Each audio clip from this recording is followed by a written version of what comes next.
Hello, I'm in Alresford in Hampshire. Yeah, back in the UK, and I've just come to back home after my extensive touring of southern Africa. In fact, I was only a few hours up at Heathrow, 12-hour flight from Cape Town, back here at home in Hampshire where I grew up, so I know this part incredibly well. And sometimes when I was a kid, I'd be looking out over the lake here, and I sort of fantasized that I was in Africa.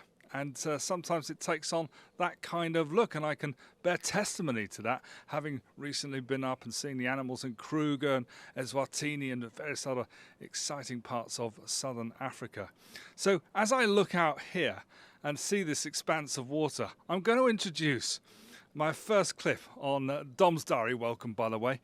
My first clip, which actually is in a very different part of the world and a side of a very different expanse of water, somewhat differently proportioned. Check this out.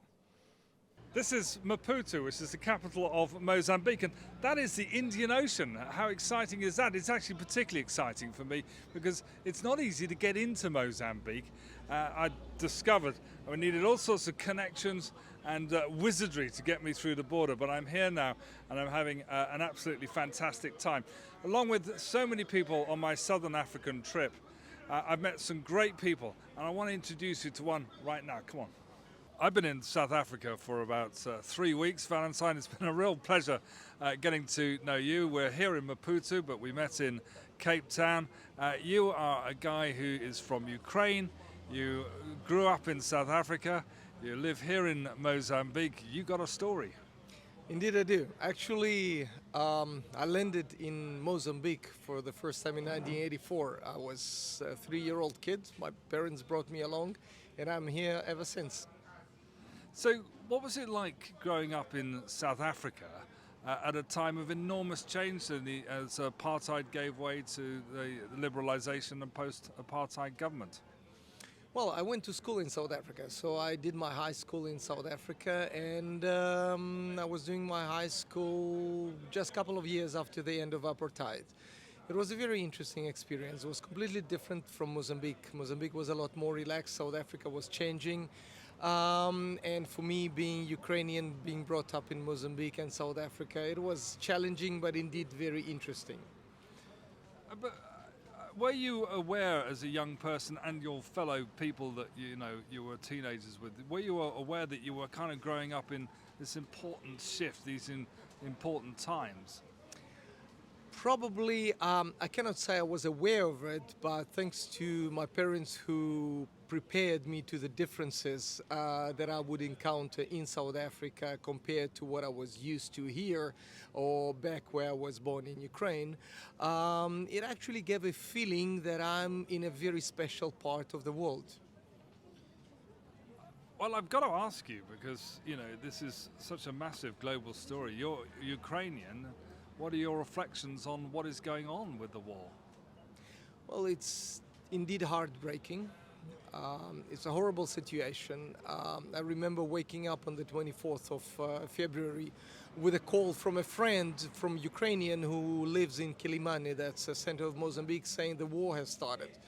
And from that day, I haven't slept for about a week at that time. So, being so far from Ukraine, it's hard to do something, but I've got a family there. And very worried about the country.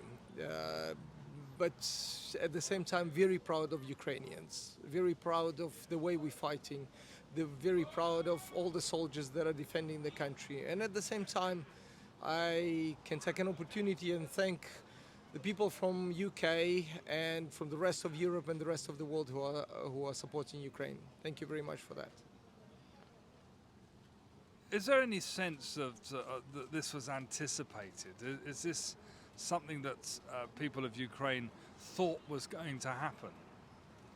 I might be wrong in saying that, but my own feeling is we always had a feeling that Russia is not the one to trust. Although we have close ties and historic relations with that country, but in the recent years, especially in the last 8 years, relations have not been developing in a Pacific order. So that was likely to happen, yes. Because the other former Soviet states seem to have sort of fallen in line with Moscow, and Ukraine went its own road, didn't it? Indeed, and in my conversations with my Mozambican friends and colleagues who feel, as they say, neutral, I often come with a comparison of a relationship between a man and a woman when you split up and one goes one way and the other one goes the other way. Imagine a situation where a former husband of yours comes back and beats you up just because he thinks you should come back to him. So this is kind of a similar situation. And Ukraine is drifting away. It's facing the European future and the European path. I mean, given the sort of Mozambique's past, is there some level of sympathy with Russia here? Oh, indeed, for sure. For a number of reasons which are very hard to explain, because from statistical point of view, Mozambique doesn't have much relation with Russia, neither economic nor political. And back in the Soviet past, we should not forget it was Soviet Union, not Russia, that was helping Mozambique. But there is a weird sympathy, yes. Okay, well, whilst we're having this conversation, it is towards the tail end of the lunch hour, and I think some people are having a rather good time, and why not? Good for them. We've had our lunch, we've had a lovely lunch here. This week is a very special week for Ukraine. Tell us more about that. Well, in 2 days it's an Independence Day. It's a very special day for Ukrainians, and I guess this year especially for a very sad reason. Every Ukrainian is going to feel a lot more united, and they're going to really understand the meaning of the Independence Day, which is in 2 days. Yeah. It must be difficult for you as a Ukrainian living on the other side of the world. How can you're emotionally deeply involved with this. What can you do to help? Well, being very far, the help that Ukrainians from Southern Africa can provide are obviously a lot more limited than the people from Europe provide, like the Polish, Romanian, the guys from UK. Nevertheless, if you want to find a way to help, you can. And in my particular case, through a South African friend, found a way to get hold of British medical military kits, and we bought a number of them and managed to get them to Ukraine. And 6 out of the 7 units went to the front line. So when you can help, when you're willing to help, there are ways to do it. There are funds where people can transfer the funds, or well, if you're a foreigner, you can go and volunteer and do some volunteering work on the background. So, is there any sense of knowing how this is going to go? It just seems to me that this is preparing for a long and entrenched war. Nobody would expect that it would last 6 months. Now we are entering the 7th month of the war.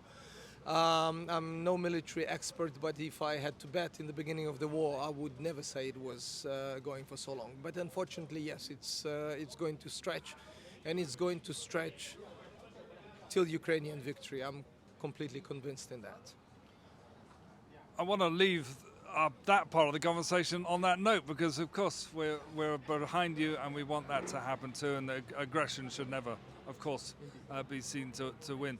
We've got to know each other well. We've had a laugh. We've had some good times, and I want to end our conversation on maybe a lighter note. And one of the things that amused me is you telling me that you had a liking for James Bond, whereas, you know, if we think about Ukraine was once upon a time part of the Soviet Union, and so James Bond has a certain depiction of the Soviets in there, which is, I think the word takes typecasting to a whole new level. So you weren't too popular back home with your liking of Bond. Well, actually, I got a story. The first time I watched James Bond movies was here in Mozambique in 1980s. And having come back to Ukraine in 1988, I was grade 2 at school, and the teacher asked kids what they wanted to become, and everybody wanted to be a fireman, a doctor, an astronaut, and Valentin, when it came to my turn, Valentin wanted to be a James Bond. Till this day, I still like James Bond movies. I like the story behind it, and I still find that Sean Connery is probably one of the best actors, well, in my view. Well, he is James Bond, but don't tell anyone. International man of mystery, Valentine. Thank you so much for being on Dom's Diary. Thank you very much. Thank you. That's good. Absolutely awesome to be chatting to Valentine in Maputo there. And what a privilege, really, to talk to a Ukrainian about the terrible situation that's befallen his home country. I'm doing this video from my mother's house, and I was just looking in her window, and she's got this in the window. We stand with the people of Ukraine. Hashtag stand with the people of Ukraine. So sentiments heartily endorsed there. I'm going to keep in touch with Valentine and indeed loads of other people I met in Africa. Now to my second conversation. Bit of a random selection this week, but I've had so many amazing conversations in Africa. I'm just going to make a few videos that just bring them all together. Right at the end of my trip, back in Cape Town, after travelling to 5 countries, I think it was. Well, if I include the bit I did in France before I left, so that's South Africa, Lesotho, Eswatini and Mozambique. And videos coming, by the way, from all those parts of the world. Particularly interesting one coming from, or 2 coming from Lesotho. More about which on another occasion. But I got back to Cape Town. It was my real pleasure to meet up with somebody who has moved to South Africa. Very familiar to me for many years, 12, 13 years. I ran Summer Valley FM, a community radio station in northeast Somerset, and the founding director heard that I was in South Africa. He said, do come and stay. The hospitality was immense, and I took the occasion to have a really good catch-up with him. This is a lovely conversation.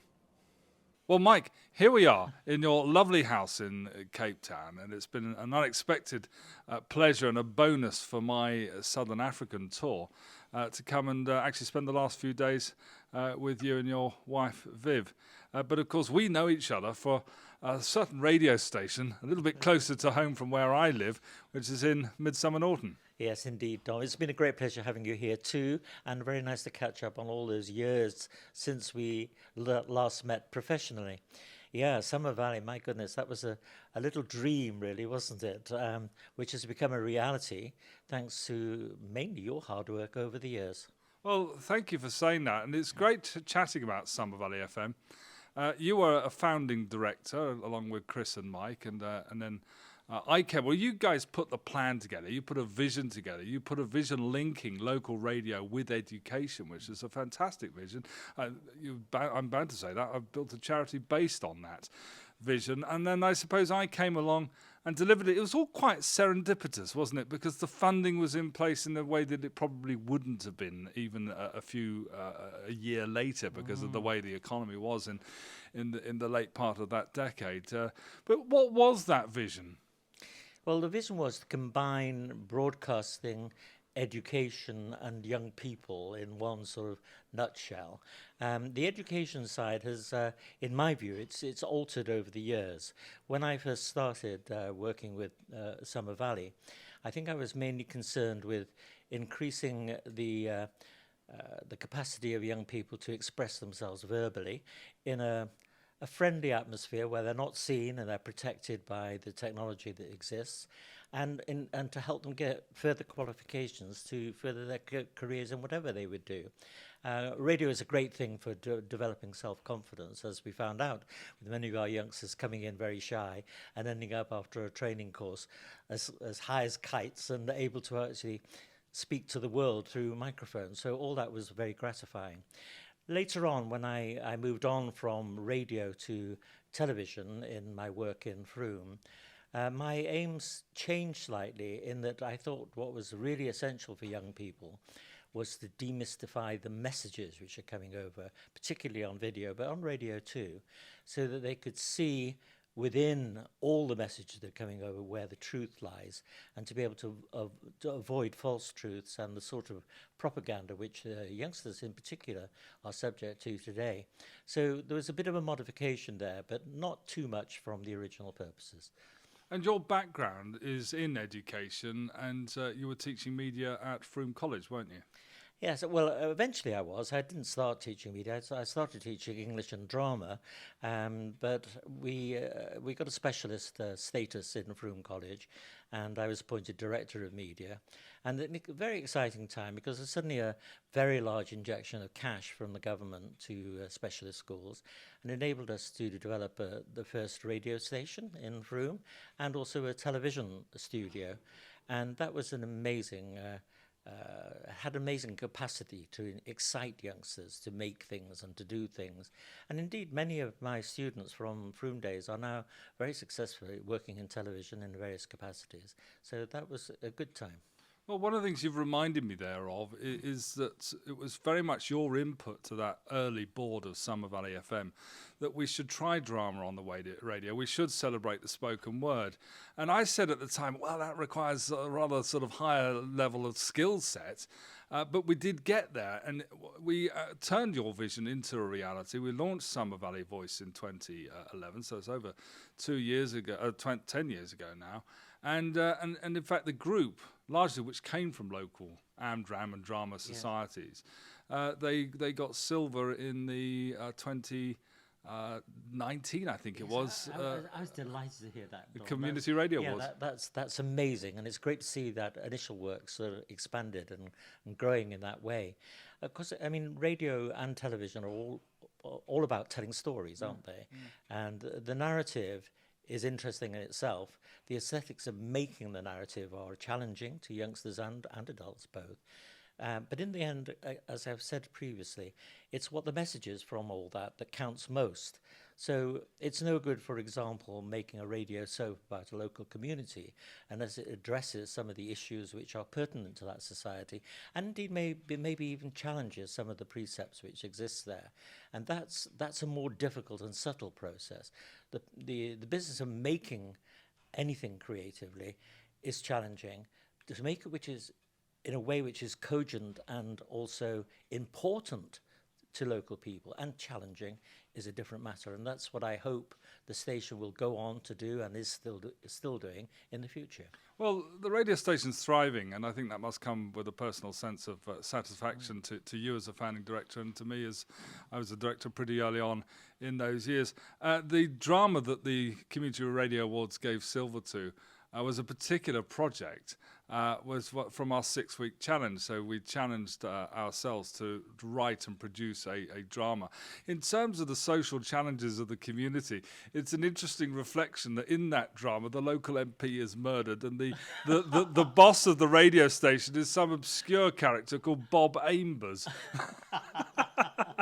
Well, it fits you, Dom, it fits you. I don't think it was that character that carried out the murder of an MP who curiously had a double-barreled surname, but we won't dwell on that. I don't mean, Dom, that every media output has to have some sort of deep political or serious input. I just mean that everybody must understand that whatever stories we're telling or messages we're giving do have a meaning underneath it. And to be conscious of that makes a good broadcaster to me and also is informative to the public as a whole. Well, as I say, it's been great reconnecting with you. When you visit home and the part of area of the country that we met in, do come and see us. The charity I run is still based at Summer Valley FM, and so the whole kind of project has matured even further, taking those kind of educational purposes of the original vision of Summer Valley FM into its own charity. But of course, the relationship between that charity and training young people with the radio stations remains very central. Okay, well, again, many congratulations to you personally, Dom, for what you've done, but also to all those people, the board, the youngsters who've contributed so much to the station, the volunteers, the hard graft, which I know goes into building up and then sustaining a local community radio is quite awe-inspiring. And everybody needs really a tap on the shoulder saying, well done. I will pass your good messages and thoughts and congratulations back to the team at home. In the meantime, I think a spot of lunch is in order. Great. Fish and chips down on the dock, I think. Ideal. Perfect. Nice to see you, Mike. So brilliant talking to Mike there, and many thanks to him and his wife, Viv, for their generous hospitality to me. They used to look after me when I was a new station manager for Summer Valley FM, and they're still doing it now. Fantastic people, and wonderful to remind me and others, what Summer Valley FM was all about. And he was chuffed to bits to hear how it's going now. And new manager Richard was less new. He's been around for a couple of years. He's doing a great job, and I'm still involved in keeping a gentle eye on things. And a lot of the original volunteers are still with us. So great to get Mike's take on that. And that is it for Dom's Diary this week. More coming from Southern Africa very soon. See you then.